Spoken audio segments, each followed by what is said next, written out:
You talk about performance without a purpose. Mm-hmm. What's that? So, like, for instance, let's say you have no races. Let's say you have no classes, no nothing. There's no purpose in your life. You know, people need to have purpose to get up. They need purpose to perform. You need to get to a point in your life where there's nothing on the docket. There's no 5K. There's no I'm going to get into school to be this or that, and still perform to the highest level. Because what people don't get is one day that thing's going to come up. And if you're not constantly performing without purpose, you're not going to be ready when the time comes. It's this magical thing, purpose, that we're all looking for. But what's funny about it all is that we need these things to perform. But we don't take a second to realize the purpose is always there. The purpose never leaves us, because the very purpose is you. You are always the purpose. There may be another purpose, like being a SEAL or going to college or whatever, but the main purpose in life is you. So if you wake up in the morning and you don't want to do something, you don't care enough about yourself. And that's what you need to really research is, man, why am I not doing this for myself? Because that is the number one purpose in life, is to better oneself. So that's the only purpose I need. So the reason I get up every day, even though there's no race or there's no school, or there's nothing in front of me, is because I have pride in myself. But where do you go to? You wake up on a morning, it's cold, it's wet, it's dark, you've got no cartilage in your knee, you've got shitty shorts, whatever it is that's the issue today. Keep talking. You've got these problems, right? I need you to keep talking about what you were just saying. It's warm on the couch. That's Your it. missus says stay in bed. That's it. It's comfy, That's it's cozy. That's You've got it. work later on. You had an argument last night. You're slightly it. hungover. Because I know every mother ain't going to do what I'm going to do. So this is how you level up. That's how you level up. I know there's a whole bunch of people with that right there. That fires me up. That makes me happy what you just said. That brings joy to my life right there. Why? Because I know there's so many people that have the ability and just refuse to get off that couch. Refuse to study a few more hours. Refuse to go deeper, to go further. And that's where I gain the advantage. It's so easy to be great nowadays, my friend, because most people are weak. Most people don't want to go to that extra mile. Most people don't want to find that extra because it's miserable. It's lonely. You talk about that you were kind of, lonely by yourself. I was the same way. And that used to hurt me growing up. Now I thrive, and that's the only place to be. Well, that was one of the things that is so surprising about growing up through difficulty. So loneliness is one example, right? Growing up as a lonely kid. What you realize is a lot of the things that you feared or hated or were embarrassed about as a child end up being the genesis of the things that you're most proud about as an adult. So the fact that you can work and thrive in solitude gives you the opportunity to be able to move to America and start a podcast, or decide to do Hell Week 3 times in a row, or it doesn't matter how long or dark the course is, you're just going to stay. The fact that you were forced to be vigilant and to assess people, to work out what's going on when you became an adult, allows you to detect the vibe and the energy of whoever it is that you're speaking with, and know that this person's someone that I want to hang with and this person's somebody that I don't. Right. All of the things.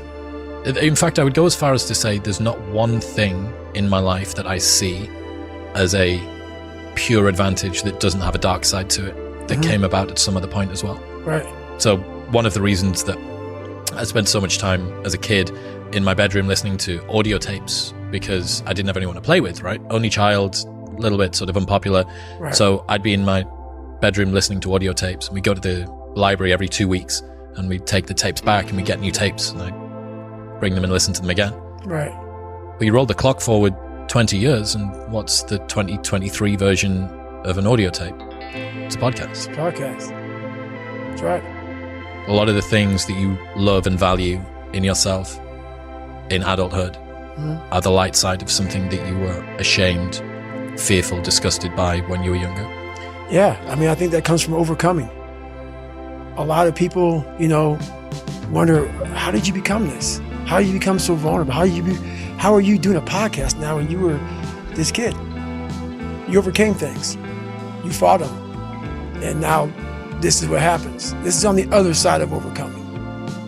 You become very, very powerful when you overcome yourself.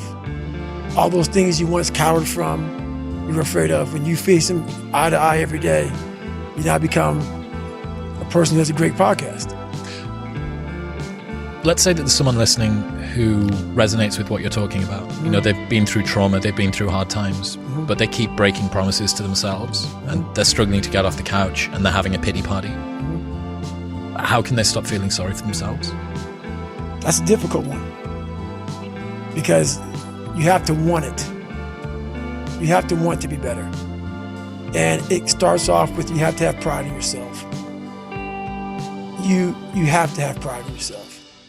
You have to have, there's something about you, whether it's your last name, whether it's just the smallest thing.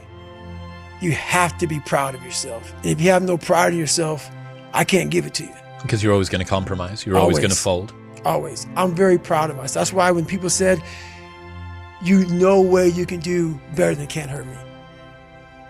Roger that. You can see. It's that pride that wakes you up. Now I'm not talking about bad pride. The attention to detail for the human being I want to do. I call this thing, like, I want to be the standard.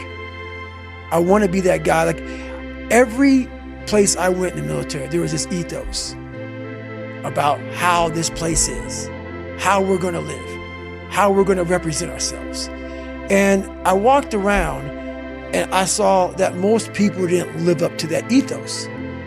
Like, if you go to whatever company, they had this mission statement on how we want to run our company. I made one for myself on how I want to be. And that is why, if people can make up a mission statement, an ethos in which they want to live by, and every morning you wake up, you hold yourself accountable to that mission, not a company's, your own. Make up your own mission statement. What do you want to be in life? And once you do that, now you can work with somebody to get better. You can work with yourself to get better. But until you know what you want to stand for, you will always just be sitting down. You'll never stand for anything. What's that quote? If you don't stand for something, you'll fall for everything. That's it. It's a true statement. In the book, you talk about Roger that, there being two types of Roger that. I absolutely adore the second type. Received orders given, expect results. That's it. So cool. Above and beyond, more than was expected. That's right. To the letter. That's Roger that. That is, for me, what Roger that means. Received orders given. Yep. Expect results. Expect results. That's right. Dope. That is it. That is it. And when you hear that from somebody who gets it, you know it because you can look in their eyes. You feel that energy, man. It connects immediately. They're out here to get a job done. Roger that.